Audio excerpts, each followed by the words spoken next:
Hello and welcome to a presentation for the International Truck Parts Association. I'm Chad Counts. I am honored to be speaking with you. I was very much looking forward to the meeting this year prior to its cancellation. Many of you may be familiar with the Counts name.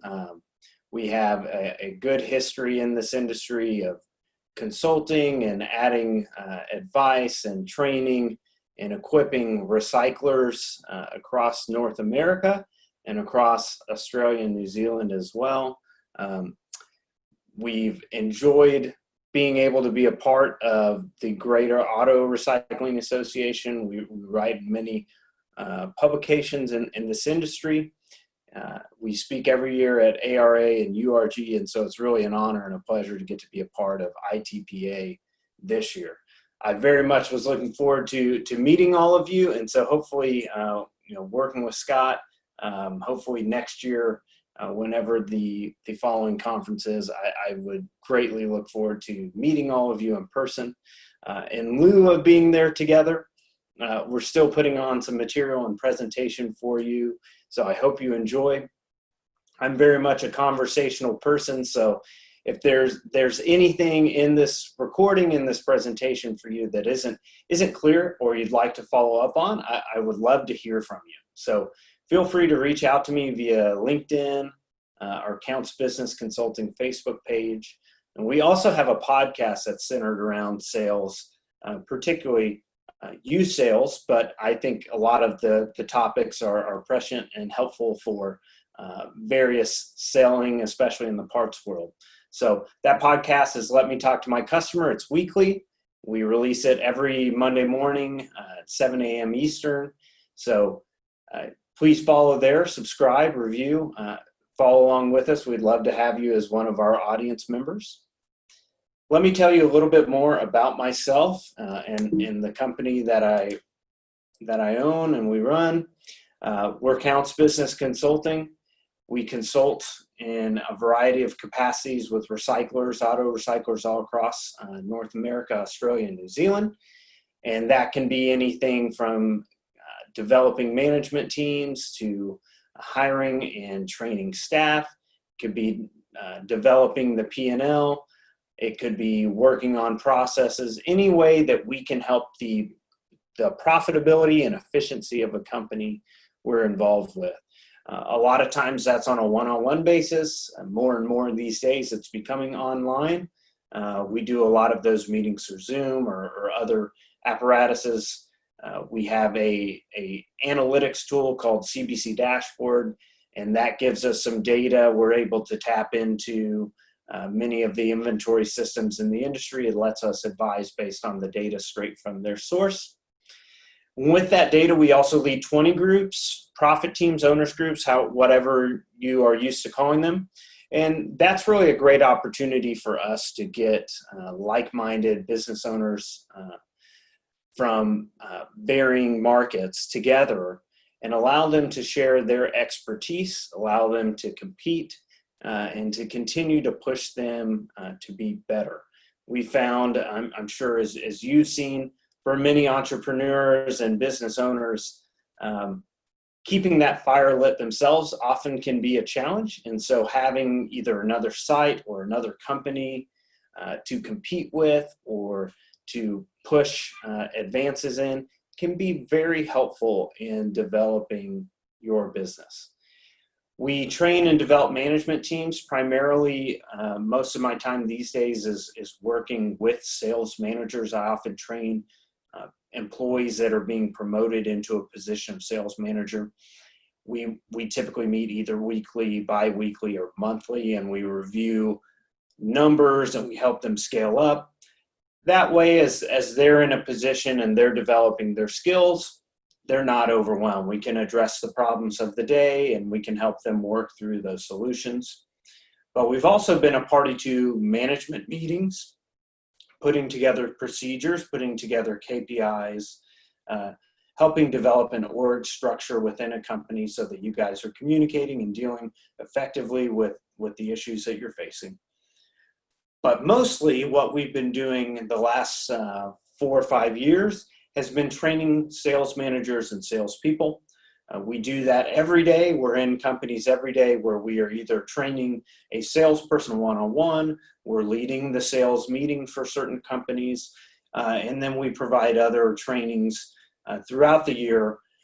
Used to be we would do sales schools in person, but more and more these days we'll have a curriculum of sales training material that will span anywhere from 4 weeks to 12 weeks that you can enroll in for your team online. So you can find any of that information on countsbusinessconsulting.com. Sorry for being so long-winded there. Just wanted to give you guys some background on what we do, but please feel free to reach out if you have any questions on available services and what we provide. Some of the results from our training, and this is as much to do with, we're going to be talking about selling parts. So who I am, these are my credentials and what we bring to the table in terms of the results, the effectiveness of our mentality, of our training, of our methods. Any person that we've worked with, we've had great success, whether they're a new hire, whether they're a veteran, whether they're a team of 2 or 3 people, or whether they're a team of 10 or more salespeople. We've run the gamut in terms of all those different backgrounds, and we have different curriculum or emphasis for each company that we work with. We really try to let the company, the owner, dictate where they need the most value returned, and so we give our laser-like focus to that effort. Many of you, if you've struggled to affect change in your operation, especially in terms of sales, one of the main reasons for that is most sales managers in the parts sector, especially in the used parts sector, tend to be more firefighters than they are equippers or trainers. So as we look at these results, keep in mind a large part of why we're able to bring these sort of results to the table is that's our sole focus. And don't underestimate the value of having somebody within your operation that is solely keyed in on, paid on, focused on organic growth, developing individuals, seeing a rate of return. And we have metrics for everything we do. We always want to come up with a way to measure the results that we're after. That way we're not just, it doesn't do us a lot of good in selling organizations to improve our technique and not get any results from that. We do believe in our process, we do believe in our technique, but we always have to show results. We always want to be about results, okay? So our outline for today is selling parts. We're going to start really with the mentality, taking stock, what it looks like for management, what sort of perspective, culture, attitude are we dealing with, where those deficits might be amongst our team. And so that sets forth the mentality and the sales techniques then that we need to bring to bear and what we need to emphasize for a particular company or organization. So first up, selling may stay the same. People have been selling since the beginning of time, I'm sure, in terms of bartering and trading. And a lot of the larger points and emphasis of how we sell stays the same. Yet we would be remiss if we're not constantly looking to challenge ourselves, constantly looking to improve.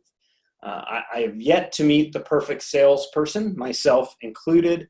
And so I've seen too many companies that allow a culture of this is the way we've always done it to keep them stuck. And they've really struggled to keep within their organization or within their sales counter a desire to continue to improve at least, right? So the desire to keep the status quo has conquered the desire to continue to improve.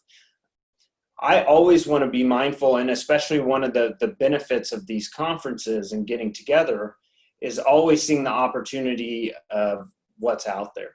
We're seeing new electronic means of selling.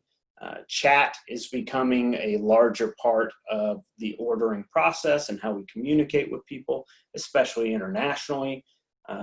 What percentage of the business is coming through the phone versus online versus a chat system or electronically. All of those components are changing. So how well are you focusing on those areas? Do you have somebody that is responsible for evaluating sales opportunities and evaluating how your team is implementing those systems? Okay. You could potentially be losing customer bases as they migrate through different technology, or you might be losing opportunity by not keeping up with the changing opportunities. With that comes different methods maybe, or mentalities that need to be emphasized. It certainly changes how we train, certainly changes a lot of how we interact with our customers, okay? Also, as a company, as a sales organization, it's imperative that we take charge of the things that we control. What is our vision? What is our strategy? What expenses do we have to cover? And what's our culture? So when you think about a vision, how well do you keep your mission statement? How well do you keep the purpose of your company in focal point? So I know a lot of companies that have some sort of customer service, customer satisfaction, excellent customer experience, excellent quality in their statement. Yet if you look at the time spent, or if you ask any of the employees what the vision, what the mission statement of the company is, they wouldn't be able to repeat back to what we're focused on. And a lot of times we allow momentary incidents or exceptions to cloud what our vision is or what our mentality is. Strategically, what's our advantage? Who are we in this market? Especially with everything that's going on with the coronavirus this year.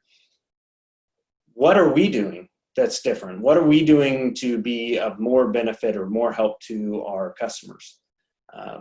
If we are leaving that to our employees to adapt, if we're leaving that to them to be the strategic decision makers for our company, that's a big mistake. So have you taken time with your team, with your management team, with your ownership group? Are you sitting back? Are you observing what other people in your sector are doing? Do you realize what opportunities are happening? We've definitely seen on the small vehicles market that there have been a good bit of strategic changes, and there have been some new opportunities that have come our way due to the disruption in the supply chain of parts throughout the auto parts sector. So what's changed in your market? And have you changed corresponding expectations for either your sales team or your salespeople in terms of how much they should be capitalizing and what their market share should be, or how much they should be selling facing these new strategic opportunities? Expenses is always good to keep mindful of, especially in terms of sales. You know, it doesn't do us a whole lot of good to focus solely on a sales number without being mindful of what expenses come along with that. So as a salesperson or as a sales manager, I want to understand where my value comes. And part of understanding that value is knowing what expenses we need to cover, or knowing what our profit point is. That could be on a daily basis, or it could simply just be understanding what our margins need to be on our different product types. We need to make sure everybody's well aware of that. Lastly, probably the most important is culture. I think a large problem for a lot of companies is they've struggled to keep a competitive or engaged culture within their sales team.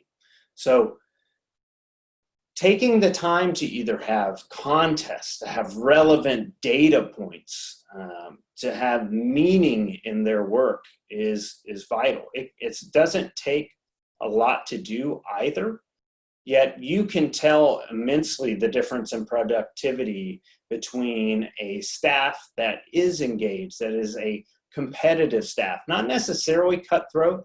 I don't necessarily, you have to be mindful of how that affects a team, But I want a team that's competitive. I want them to be aware of what sales records are on the line. I want them to be aware of what their per day average is. And I want them to have a pulse. Sales can be very monotonous in this industry. Just like I imagine being a mailman. If you were somebody who delivered the mail, the phone's always ringing or there's always mail coming in. And as a salesperson, it can be a lot of white noise. It can be easy to lose the significance or meaning behind what you're doing. So what describes your culture? Is it complacent? Is it competitive? Is it stuck? Is it growing? Is it about service? Is it about excellent? And you might have some words of what you'd like to describe, but what do you actually see in terms of the people who are impacting your culture? What would your customer's impression be of your culture? So I've never met a highly successful sales operation or organization that wasn't goal-oriented to some form or fashion. How are goals decided in your company? Who knows about those goals? How often are they reviewed? Okay. Are they meaningful solely from, and sometimes they only need to be recognition-oriented goals, but there needs to be a sense that there is a reward or benefit for hitting goals or achieving goals. And at the same time, are they toothless? Are they empty? Are they meaningless? Do they lack consequence? Okay. We've developed different commission plans in the used sector, and many of those have been goal-based. So salespeople have the ability to potentially raise their commission percentage or what they're earning or what they're making based on hitting certain plateaus or hitting certain numerical thresholds, right? And at the same time, we can incorporate minimums into that too. So we want the carrot, but we also want to have the stick. If they miss on certain areas, if they're not achieving certain minimums, then there's a deduction that takes place potentially across their commission or in that particular sector of their commission. That's really meaningful in organizations, especially where the sales force is who produces profit in your organization. Aside from the person who is buying the inventory, the only other place in your operation that's producing a profit is going to be your sales counter. You could also include potentially somebody on the back end who is selling core or metal or recycling components on that end as well. That said, I want to tie back, if sales is the key engine in the difference in producing profit, a more profitable operation compared to others, I want to be able to tie incentives or at least KPIs and things that we're going to meet on, things that we're going to manage to, things that we're going to give attention to. I want to tie that to profit-based numbers, right? We get asked often, what's a good salesperson produce, and what's a good average, and in the used light vehicle market, that used to be 80,000, used to be 100,000. But even then, we are seeing that number's not very descriptive. What time frame? A month is what I was speaking to then, but you could take $200,000 a month salespeople, and each of them produces a dramatically different profit for their company, depending on how much warranty they sell, whether they're able to take advantage of multiple part revenue streams, aftermarket, reman, used. Are they able to purchase from vendors? Are they able to do any brokering? Are they able to add or expand our plate and our opportunity there? So we can't lose sight of. It can't solely be a sales focus. It needs to be profit focus. On the used side, on the used light vehicle side, we have an expectation that every salesperson should pay for themselves and the profit that they produce each month. And that expectation comes by removing their in-stock sales. For our background, from our experience, the person most responsible for my in-stock profit is the person who purchases that and who lists that, not necessarily the salesperson. The salesperson is a part of that process. They are important to that, but more often their impact on whether that sells or not is fairly low. If I've bought it right and I've priced it right, then a lot of that work is done for the salesperson. And so we really start to drill in on what are the value adds, what else does that salesperson bring to the table? And we highly incentivize that, whether through goal setting or commission, to make sure they're keyed in on growing the profit for the company. Because to let that lever go is a huge missed opportunity. We're a very competitive industry these days. I can't give away an advantage. And companies that are selling 90+% in stock are really at a disadvantage from other companies that are being able to add 30, 40% in another category and add additional profit, right? That gives them a tremendous competitive edge when they're buying these wrecked vehicles. All of a sudden, one has more profit that's coming with that. So knowing what that is, and in order to know whether the salespeople are paying for themselves, obviously I have to know what my current payroll is. I have to know that by department. I want to be able to see that what I'm paying for my sales management, for my sales staff, is producing a profit in its own right. And so that's something you can do. I believe that's an achievable goal, no matter what company you're in. You should find a way for where your salespeople have the most impact on your bottom line, trying to incentivize them to be cost neutral, right? They're paying for themselves and then some. Because if they don't add value, why do we need them? We talked about things aren't staying the same, things are changing, things are in flux. And one of those that's coming up is as technology becomes better, as our inventory and interchange systems become better, the person is not doing as much of the work in the selling anymore. Right? We're matching inventory, we're having electronic requests, or we're able to list it online. A lot of that work is coming upstream by the inventory person in the listing apparatus. So as an employee, it's always, and I think of this as myself, if I am not adding value to my customers, if I'm not adding value, then I'm going to be out of a job. I'm going to be out of business. And employees have that duty as well. It's the duty of every employee to make sure that their employer is profitable. I'm not saying that all of our employees are aware of that or that that's their focal point.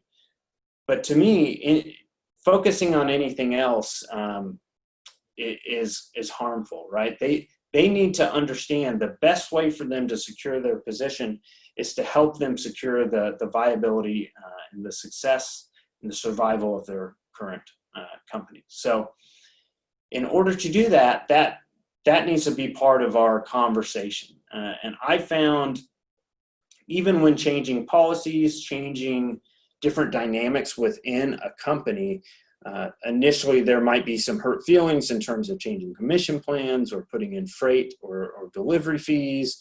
You name it. You change one thing in a company and the first response of any employee is typically, oh, why do we need to change that? What's wrong with that? What's going on?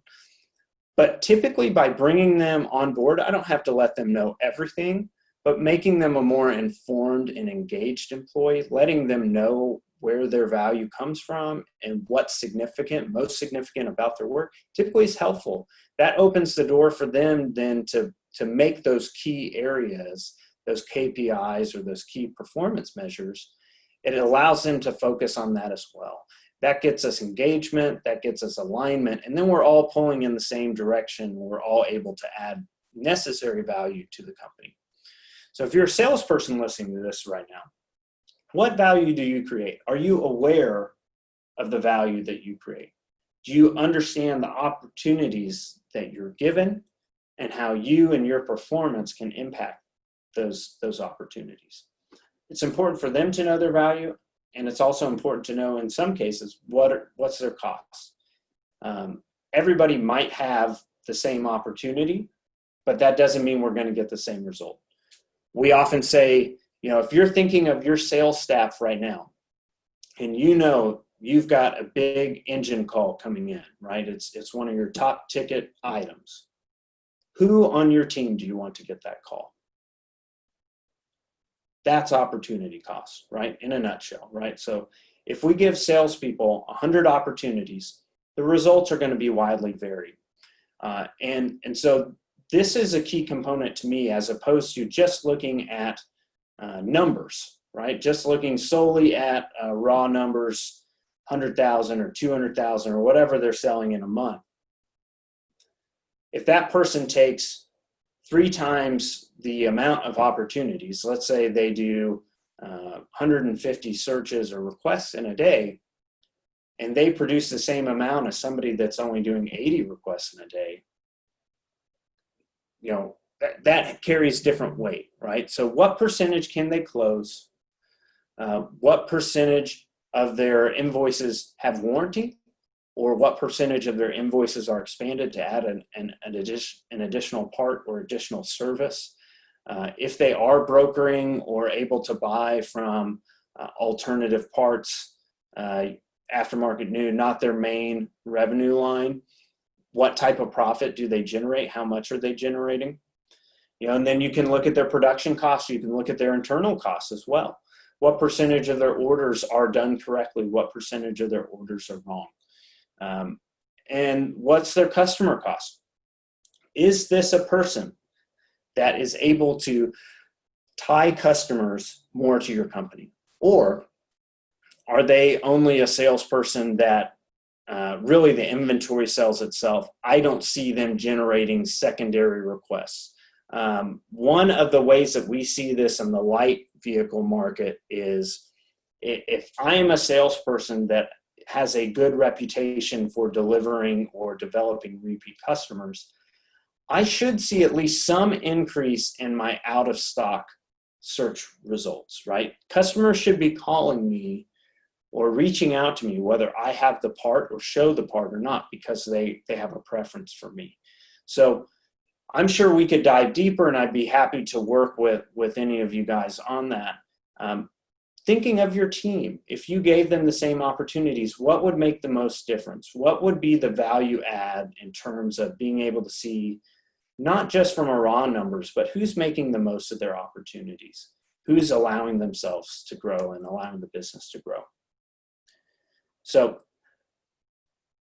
the priority of management and sales should always be us focusing on value creation, right?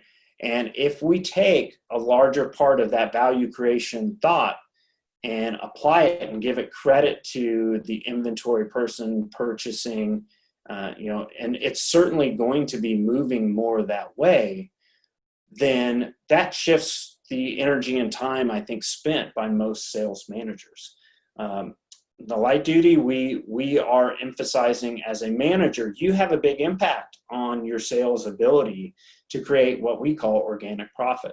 So that would be our non-in-part profit, right? Profit on warranty, profit on freight, profit on core, profit on any of those other categories that we're producing through the sales counter.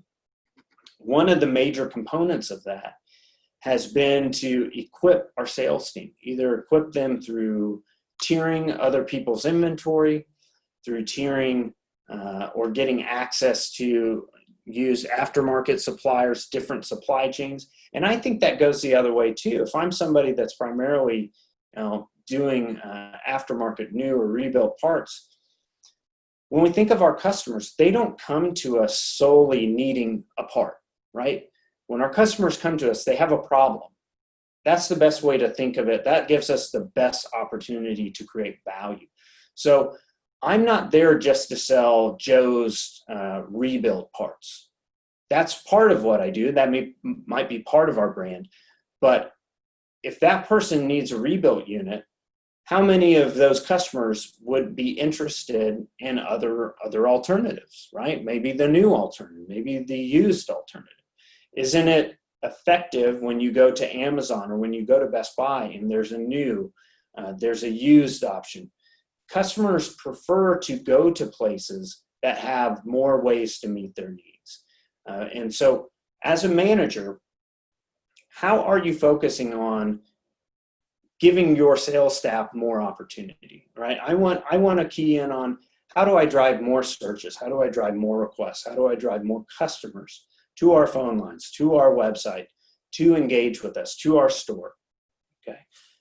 So once I do that, then I really have some mechanisms to measure the organic profit that we're producing. So it's that Amazon mentality, and realizing we're not as siloed as we used to be anymore. We're not just used parts. We're not just aftermarket components.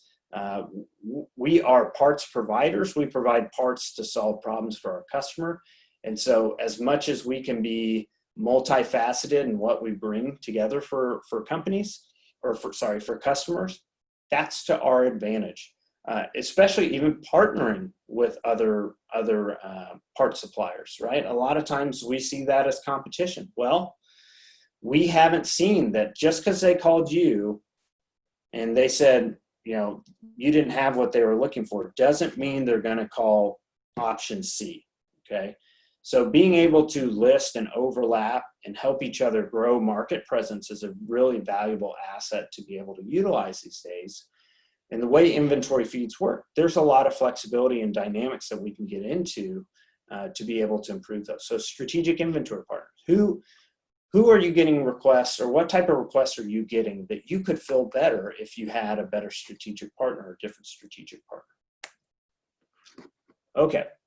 Shifting gears from the management and the overview side, now we're really going to be diving more into sales personnel, right? So we've seen this in the industry for a while, that there's sales professionals and there's countermen, right? Or there's order takers, as a common phrase that we use. So how many, when you're thinking of your team, when you're evaluating your internal team, how many people do you have on your team that are career-minded?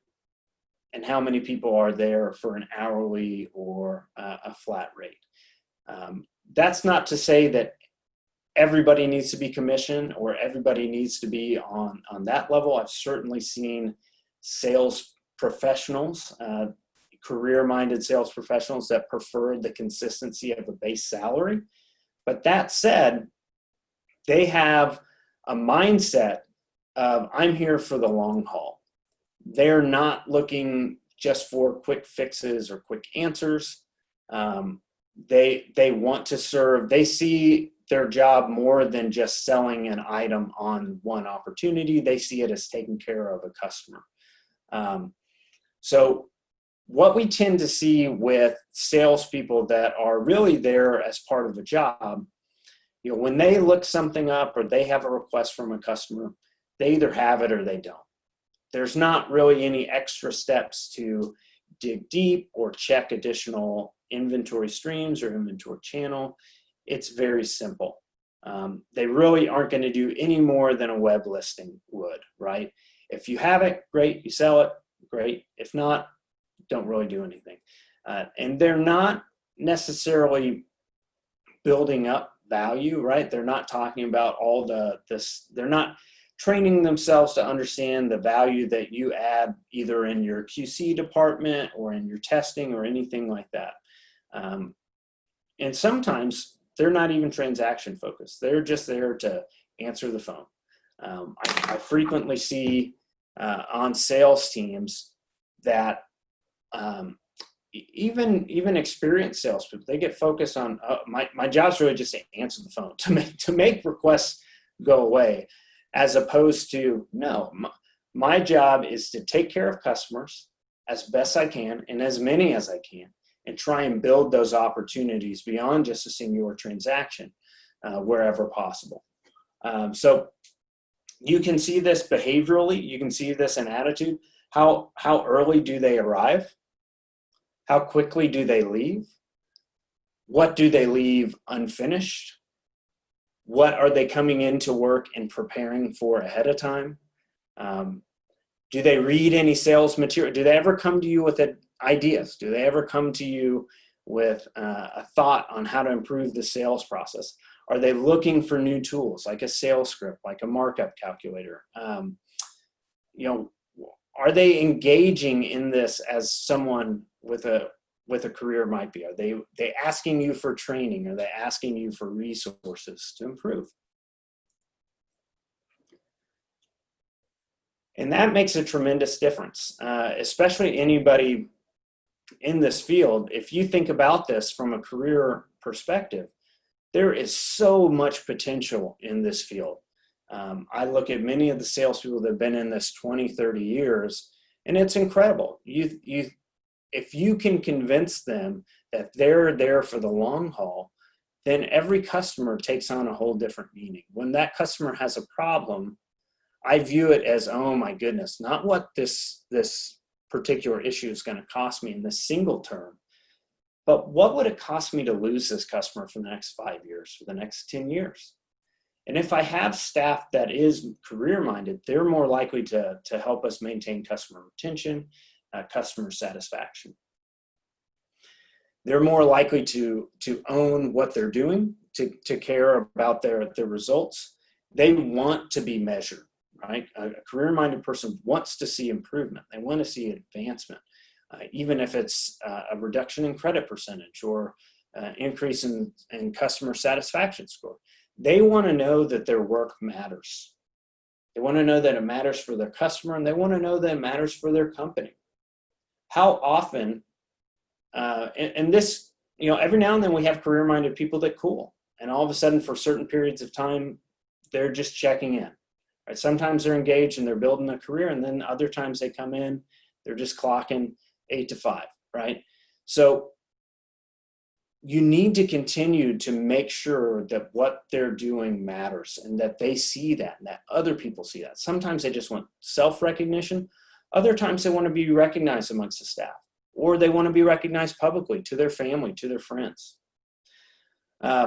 The other thing that you typically see from somebody that is more of a career-minded folk is they view themselves as always on the job much more frequently than somebody who is just there for a job. They'll seek out opportunities to go mingle with their customers, and that might be in person, that might be joining certain online parts boards or parts markets. They take extra steps, not because they have to, not because you told them to, but because they see that as meaningful or significant to their customer. And if it benefits their customer, it benefits them. It might be sending birthday cards. It might be sending donuts to a certain facility. And they might ask for a certain time to be able to, hey, go out and call on customers, make sure everybody's doing well. So sometimes, when we're not in the right mind as managers, some of those extra effort things that they ask for, those extra effort requests that they make, sometimes can be seen or feel like a pain in our side, but we have to remember that's the cost of an engaged, motivated employee. They're not necessarily easier, but they're better, and they make a huge impact on your company. And many of us, we need to be pushed as well. It's great to have great employees that force us to step up our game as well. So as long as they are solutions oriented, right? They're not just coming to you solely with problems, and that might take some coaching. I want them to come to me with problems too, but as they grow, I want them to express their ideas on how we can perform better or ways we can meet our customers' expectations. So again, we talked about this up front, but this is a constant battle. I've yet to meet too many companies where they've fully invested and engaged in this mentality. Are we part focused or are we problem focused? Okay. Are we in the habit of just one by one transactionally selling parts, or are we focused on solving our customers' problems? This makes a difference from how we view our job. And so I think this is a great question to ask your sales team. And they might get different components of this. And so I think it's great to ask them more of an open-ended question of, what's your job? What's your function here? Okay. Some of them may just say, it's to answer the phone and to get sales. And others will understand, hey, my job is I'm a steward of the customers that come our way. You are presenting me the opportunity for these relationships. You are presenting me these opportunities for sales, and it's my job to be a good steward of that. I want to understand not just that my customer needs this particular motor. What happened? Okay, tell me a little bit about your shop. How many vehicles do you typically process or repair in a week or in a month? Are there any other component? I know you're calling me for this. Are there any other components? How do you make your profit, right? I think I've seen salespeople that get really savvy. They understand over a 20-year career or 30-year career, that customer is a part of my business, right? They're a partner in my business. So helping them, how do they make money? How do they grow? If I help them grow, then I'm going to grow as well as a salesperson. So just some of the basics. How do you establish that rapport? Do you get their name? Do you repeat their name? You know, are you saving your quotes? Are you getting any additional information? If I ask you about that customer, what are some of their preferences? Do they prefer low mileage, high price, or sorry, not necessarily high price, but high value? Or are they somebody that's really looking to be more on the efficient, just get by, just get things done? Do they prefer a warranty? You know, do they want to have that, be able to sell that coverage to their customers? How important to them is that? Understanding, do they do a flat markup of your parts, or do they do some sort of percentage markup of your parts? And what their customers' concerns are. Those may change as well. As a salesperson, if I stop focusing so much on just trying to sell a singular part that I look on my screen and I see a certain value of, and I understand my customer's ordering process, their ordering habits, their ordering preferences, what's more important? That I nail the exact particulars on my part screen and my price, or that I figure out the ways that their ordering process works and add more value there, okay? So think about, as salespeople, how much time have you spent trying to figure out how the order process works for you? What your best technique is, what works best for you. A lot of times that self-serving focus actually harms you, right? If you are customer focused, if you're focused on serving your customer, understanding, you know, maybe how to follow up, what sort of notes that they need, what their preferences are, what type of communication they expect if there's any disruption to the orders.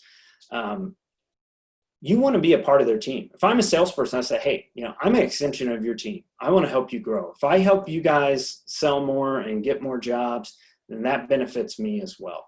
So we're a partnership here. So how can I work with you? I don't want to have to sell you part by part. I want to sell you a relationship here.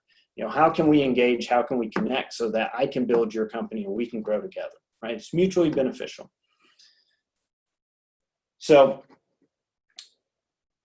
a lot of salespeople start their month or even start their day not knowing that they have sales in the bank.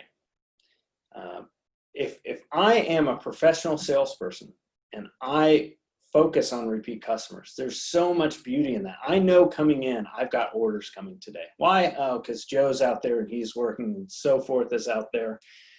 Maybe it's your vendors, maybe it's otherwise. When you have repeat customers, you get to build a floor into your sales numbers per day or per week or per month. It gives you a platform to grow. We see this in the light duty market all the time, that I can see a salesperson make a good burst, right? They're very aggressive and they're trying to grow really quick. But a lot of times they get knocked back down because they've been cutting corners. They might have done well on transactions, but they didn't follow up. They didn't deal with problems well. When problems happened, they lost their composure and thought it was over, right? And when you're focused on growing repeat customers and building a book of business, you realize the sale isn't done until the job is complete and the customer is satisfied, until their customer drives away happy and doesn't have any issues. And you see it as a duty, right? When there is a problem, that's an opportunity, right? When my customer has a problem, That's an opportunity for me to rise to the occasion, to prove my worth, to prove my value.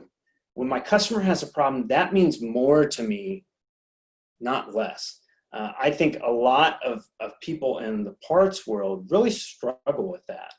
They are good on focusing on growing sales on the front half, but they ignore the compounding value of keeping customers satisfied, keeping them coming back, and knowing they're going to call you tomorrow. Know they're going to call you next week. There's tremendous reliability and opportunity if you can focus on growing to those customers. One of the things that I think is really helpful, many of you may have customers that call you often and you look at their order history and you have very few orders, or you may look and see that you have wholesale customers that they call you, but they order very infrequently, maybe once a month, maybe twice a month, something like that.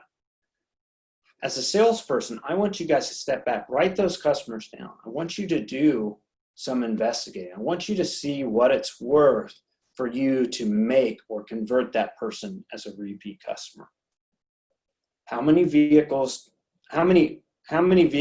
bays do they have? How many repairs are they able to process? And how many repairs are they able to do in a week or a month? What's the average number of parts that they purchase in a month that would fit your category that you would be able to provide them? Now think about that. Any of your customers you're talking about would have a very significant number just from them on a monthly basis. Think about if you were able to get to where they're a repeat customer and you get a certain percentage of their business.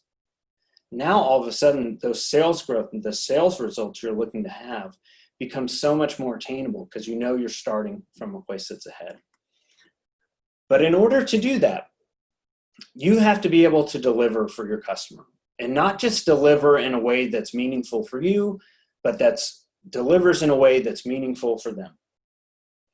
For most people, they can find parts and they at least have more than one option on most orders. Maybe that's not always the case. Here in this sector, I'm not always sure how much parity there is across inventory. But that said, I have to understand what's meaningful for them so that how do I impact their profitability? How do I impact their stress level?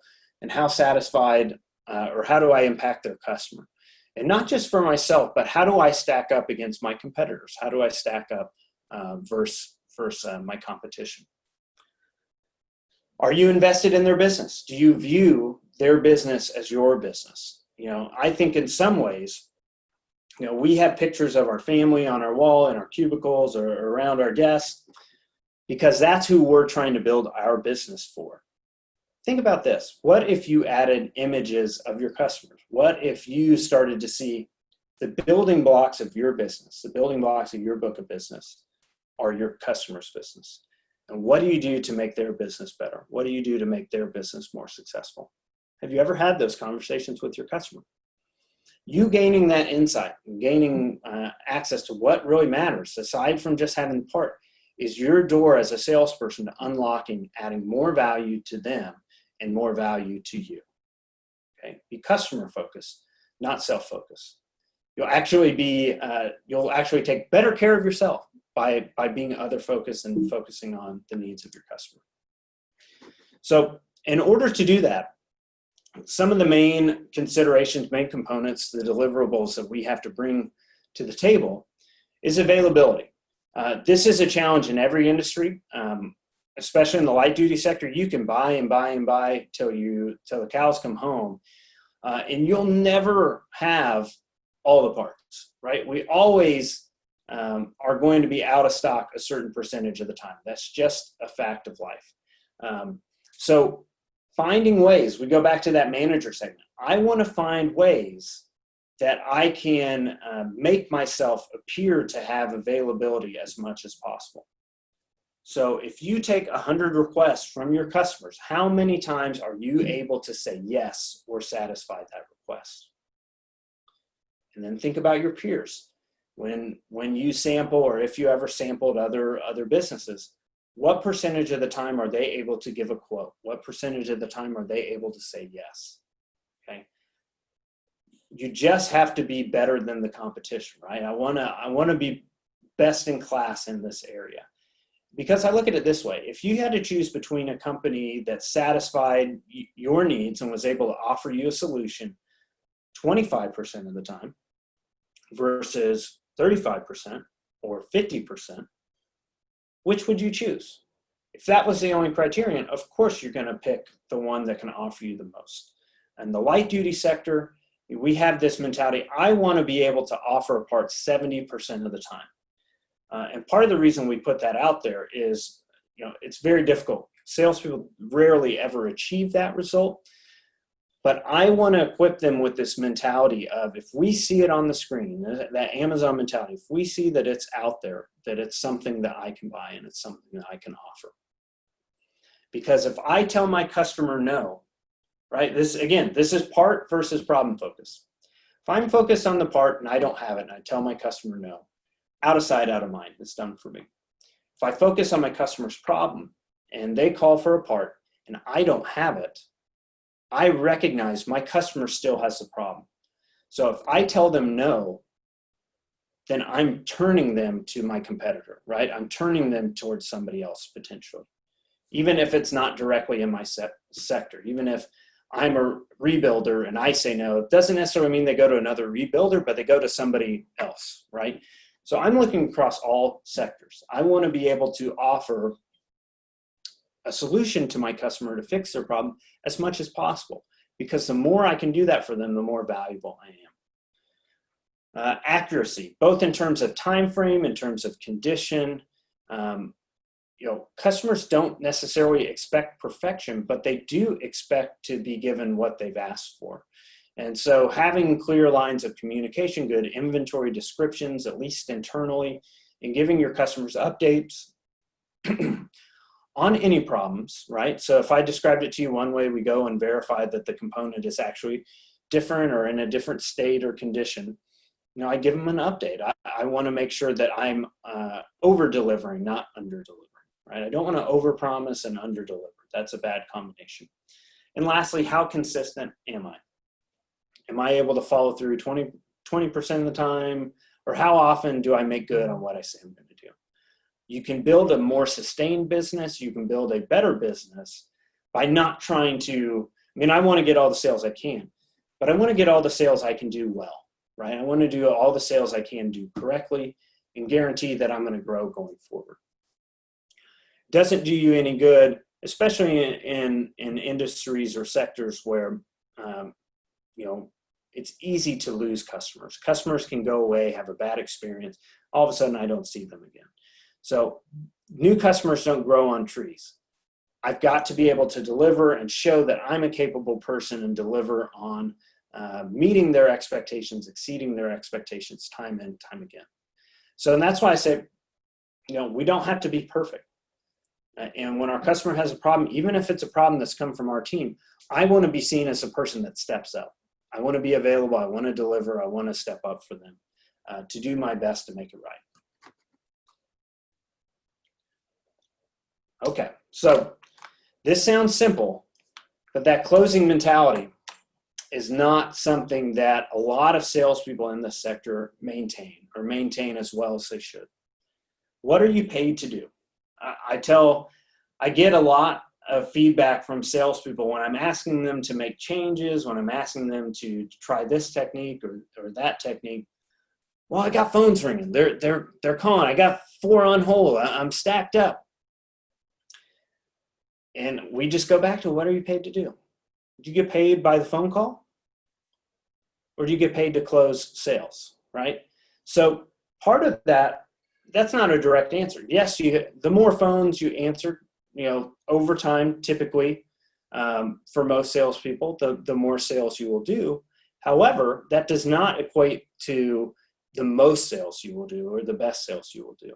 If I'm in the middle of a $20,000 order, and I'm not sure average ticket size for everybody here, but if you are in the middle of a large ticket order, what business do you have blowing through that call or not putting that call through its paces to try and take every opportunity to close it?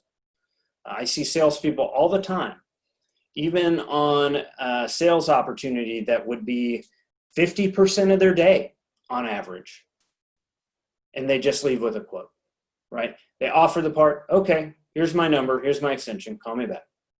And no effort to close, no effort to move it forward, okay? So you get paid for what you close. You get paid for what you sell, right? Coffee is for closers. So don't lose the mentality. Your customer isn't calling you solely to be offered a part. And a lot of times they might call you and say, I'm looking for a price. But how many of you have gone to a store or gone online, you're really just trying to see how much something costs, and you look and you're like, wow, that's actually a good deal. And all of a sudden, you found everything you needed. All your objections have been cleared. And suddenly, you went looking for a price and you ended up sold. Okay? When your customer says they're looking for a price or they're just looking around, that doesn't necessarily mean they're not telling you, I'm not going to buy from you today. So don't take the bait on that. It's your job as a sales rep. One of the biggest aspects of your job that you are in control of is fighting to maintain that mentality of being able to close, okay? So assume that you can sell. Make sure it's not you who says no or you that leaves something hanging, but that you have the opportunity to close your customer. So make sure that you know what you are able to close and what you're able to sell. So how much does it cost you to assume that you can't sell? If you assume that everything is just quoted, what is that going to cost you? If you take that mentality where you are making the efforts, you are making the steps to close, then I think you'll see that you can build on that tremendously. Well, in order to make sure we're not going too long, we're going to end here for today. I want to thank you all for being with me. Really appreciate your time today. I look forward to hearing from you. Again, please reach out to me on any of our connections, LinkedIn, Facebook. You follow us on our podcast. I would love to hear from you. Look forward to meeting you guys at some point down the road. Thank you so much for your time, and I hope you guys have a successful year. And until we meet, thanks everybody.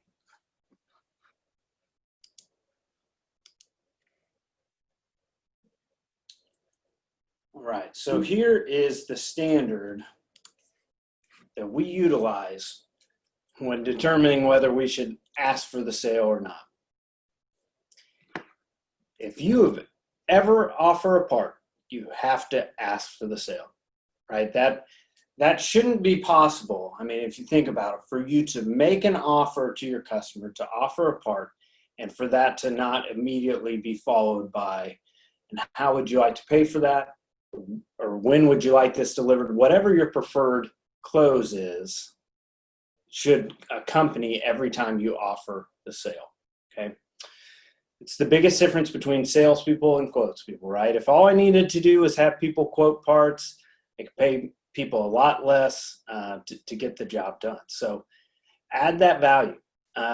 The other reason for asking for the sale is it gives you a second opportunity. Every time you ask for a sale, even if the customer says no, then that's cueing you in to let you know that you've got more work to do, okay? So maybe there was something I misunderstood. Let's back up. Let's figure out what it was I was off. Is there any reason you wouldn't buy this today, okay? So you've already gone through all the process. You've already qualified the customer. You've already gotten the part information. Now you're offering the part. Why would you not ask for the sale, okay? You're going to miss 100% of the shots you don't take. So it costs you nothing. It maybe costs you 2 seconds to ask for the sale on these calls. And maybe the interaction after that takes a little bit longer. But when you compare that to what does it cost you not to ask? Just imagine if you offered asked for the sale on 100 orders straight, without knowing any of the details, without knowing any of the information, how many parts do you think you would sell simply just by making the offer and asking for the sale? Okay, you're going to see an uptick. You're going to see people say yes, even if just caught up in the moment and swept up. You're going to have that added benefit. Okay, so Aside from closing more just by following that, you're going to gain multiple opportunities. A lot of times we see sales calls stall out because I offer it and they say, oh, okay, let me talk to my customer. And that's why we named our podcast, Let Me Talk to My Customer.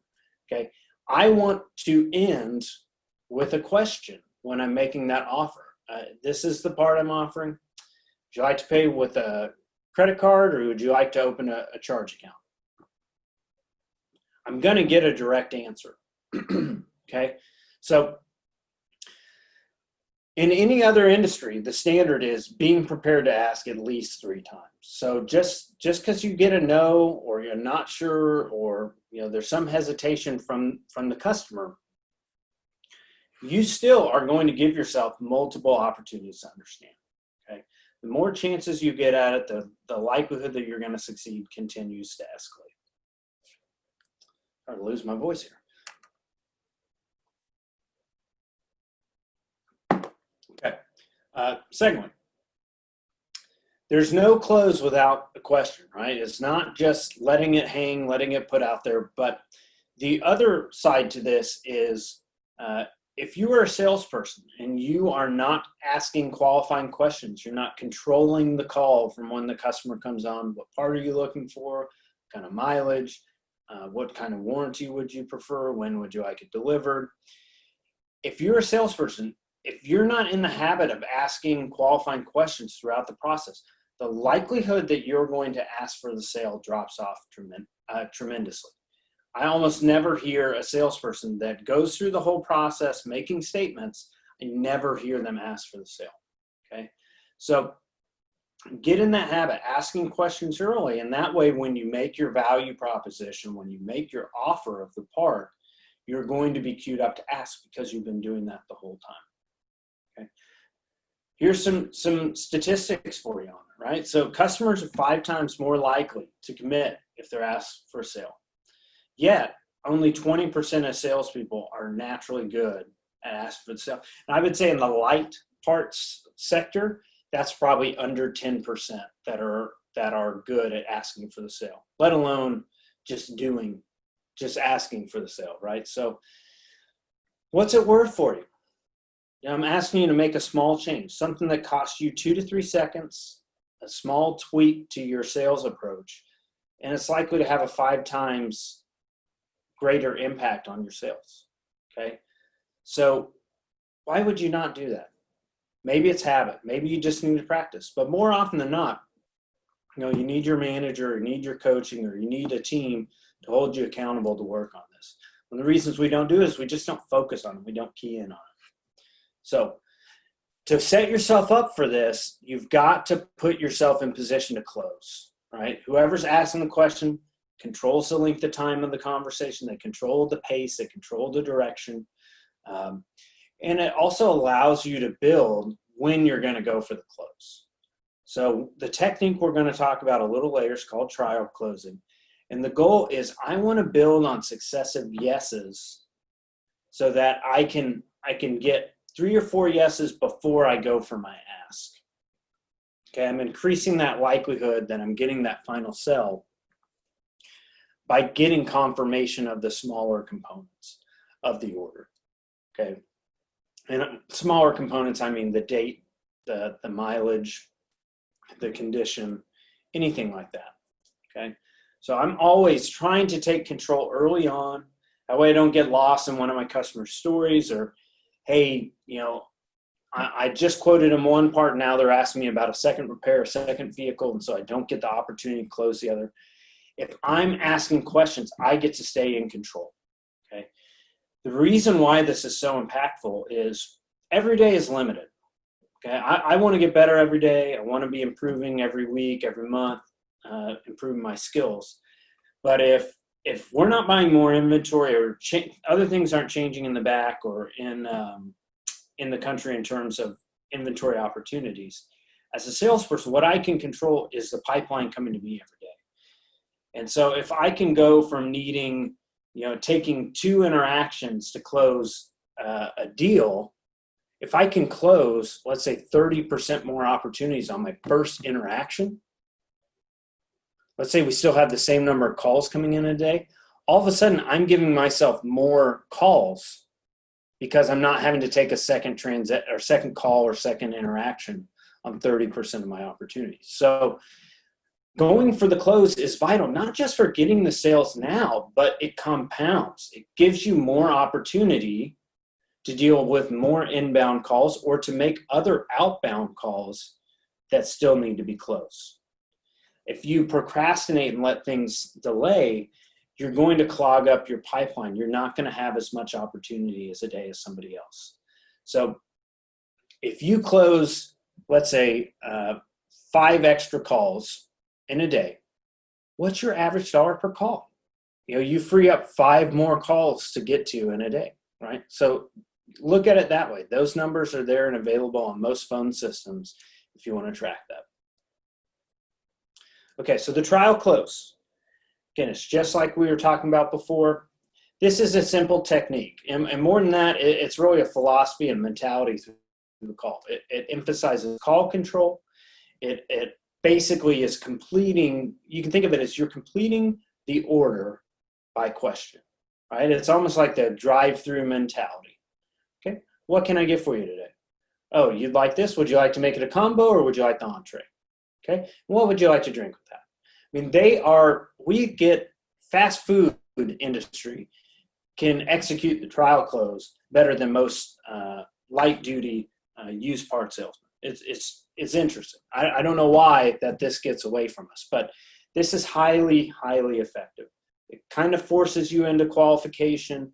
It gets you in control of the call. It fills it up, keeps it momentum going forward.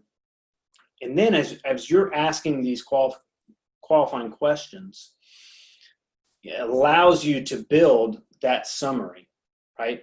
So I like to use the trial questions. I like to use these questions to lead into my final pitch. Okay, what kind of mileage do you want?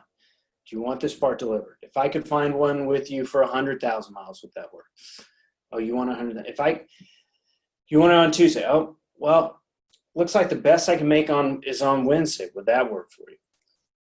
Okay, so I'm asking these trial questions to get myself in a position to summarize all the agreed upon points. Okay, so in the summary close, I'm trying to package together all the different aspects of agreement that I've gotten from the customer, all the aspects of value that they've expressed. So you have a Cummins ISX 15, 70,000 miles on it with a 1-year parts and labor warranty. It's going to be delivered to you on Thursday, right? So I'm emphasizing the part, I'm emphasizing the mileage, I'm emphasizing the warranty, I'm emphasizing that it's going to be delivered and when it's going to be delivered. Okay, 5 points of value that I'm able to summarize and offer to my customer. So as they're hearing this, the customer gets nod along and I'm building momentum, right? But I don't just stop there, right? Being delivered on Thursday. How would you like to pay for that? Right? I move my summary. I've got all my affirmation. I'm getting all my confirmation from my customer, and I move straight into the close. Okay, it's really simple. It's like, oh, I need to think about it. Okay, well, what do you need to think about? Are you looking at a different price point? Have you seen this somewhere else? Trying to figure out how to get the money together, trying to see if the customer needs to get it done. Okay, well, what do you think the customer needs to get it done? How confident are you? Right? I need to solicit a response. I need a yes or a no. I need to know how confident they are so I know how much work I have left to do. Hopefully I've done all my work and I close it. But even if I get a no there, that's just giving me an indicator that there's more to do.